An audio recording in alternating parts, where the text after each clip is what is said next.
Na hot seat, Kim Cho napaamin sa It's Showtime. Mukhang hindi mabilis na makakalusot si Kim Cho sa mga tanong ni Vice Ganda sa kanilang popular na noontime show. Isa na namang beses na napunta siya sa mainit na usapin, partikular na sa kanyang mga pag-ibig. Sa isa sa mga segment ng programa kung saan kasama niya si Vice Ganda, tinanong ni Vice, kapag may manliligaw sa iyo, paano ka sumasagot?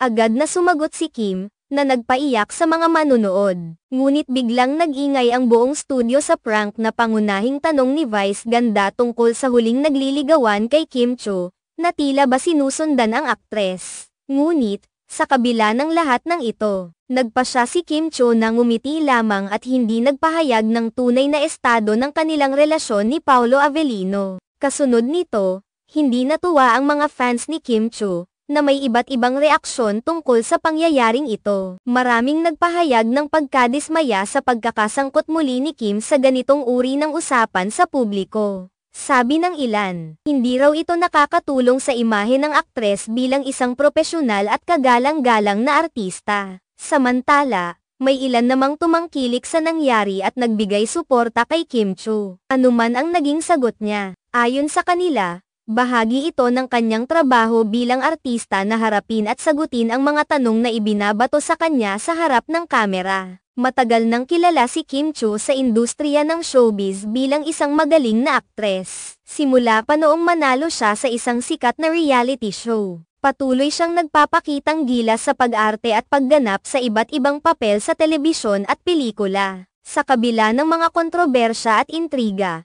patuloy pa rin siyang pinapurihan sa kanyang husay at dedikasyon sa kanyang propesyon. Malaki ang pasasalamat niya sa kanyang mga tagahanga na patuloy na sumusuporta at nananatiling tapat sa kanya sa kabila ng mga pagsubok na dumarating sa kanyang buhay artista. Isa sa mga naging patok na tambalan ni Kim Cho sa mga proyekto niya ay ang kanyang pagsasama-sama sa iba't ibang komedyante at host sa mga variety show. Laging may kakaibang chemistry ang ipinapakita niya sa kanyang mga kasama, kaya't laging abala ang mga manunood sa tuwa at saya na dulot ng kanilang mga kalokohan at nakakatawang eksena. Tulad ng maraming artista, hindi rin naiiwasan ni Kim Cho ang pagiging sentro ng mga isyu at balita. Sa kabila nito, pinapakita niya ang kanyang tapang at determinasyon na harapin ang lahat ng mga pagsubok na dumadating sa kanyang landas. Hindi siya nagpapakita ng kahinaan at patuloy na nagbibigay inspirasyon sa kanyang mga tagahanga na lumaban at mangarap ng malaki para sa kanilang mga pangarap. Sa ngayon,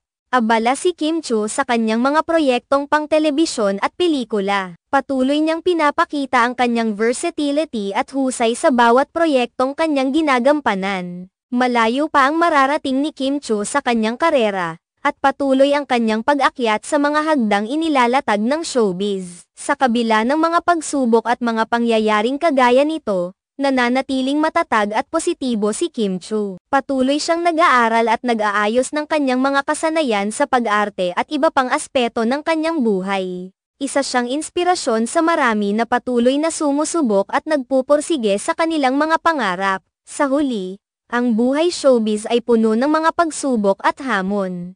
Bagamat hindi maiiwasan ang mga kontrobersya, mahalaga ang pagiging matatag at tapat sa sarili at sa kanyang mga pangarap. Ito ang patuloy na pinapakita ni Kim Cho sa bawat hakbang ng kanyang paglalakbay sa mundo ng entablado at kamera.